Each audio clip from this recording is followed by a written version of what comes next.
Imagine a war so long that entire generations were born and died without seeing peace. A war that lasted more than a century, reshaping kingdoms and changing the fate of Europe forever. This was not just a war. It was a saga of blood, betrayal, and unrelenting ambition. This is the story of the 100 Years' War. The year was 1337. Tensions between two powerful kingdoms, England and France, had reached a boiling point. The root of the conflict was a question of succession. When the French King Charles IV died without a male heir, the crown was left vulnerable.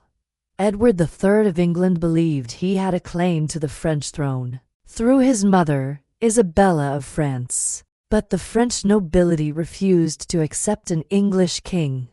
Instead, they crowned Philip VI, igniting a rivalry that would plunge both nations into more than a century of war. What followed was not a single war, but a series of brutal conflicts, truces, and betrayals that stretched over 116 years. This war was fought for power, land, and prestige, but it was also about pride. Neither side would yield.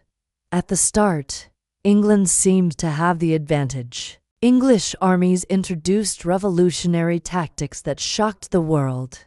The longbow became their weapon of choice, a deadly innovation that allowed lightly armored archers to defeat heavily armed knights. In the Battle of Crécy in 1346, a smaller English army crushed a much larger French force. It was a turning point, showing that the age of the armored knight was coming to an end. But war is never just fought on battlefields. While kings and nobles clashed for glory, ordinary people paid the price. Villages were burned, crops destroyed, and famine swept across the land. And then came the Black Death. The plague devastated Europe in the 1340s, killing millions. The war slowed, but it never truly stopped. By the mid-15th century, France found new hope in an unlikely hero, a teenage peasant girl named Joan of Arc. Claiming divine guidance, Joan inspired a broken nation to rise again. Her courage led to a series of French victories, most famously at the Siege of Orleans in 1429. Joan's story was brief but powerful. Captured by the English and accused of heresy, she was burned at the stake at just 19 years old. But her sacrifice sparked a fire that England could not extinguish. Gradually, the tide turned. The French developed new tactics, built stronger armies, and reclaimed lost territories. In 1453, after more than a century of bloodshed, the war finally ended with France victorious.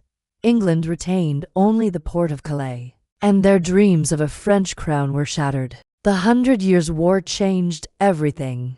It ended the age of chivalry and brought the rise of modern warfare. It weakened feudal lords and strengthened the power of kings. And perhaps most importantly, it gave birth to the idea of national identity. English and French people began to see themselves as nations rather than subjects of feudal lords. Today, the echoes of that war still shape Europe's history.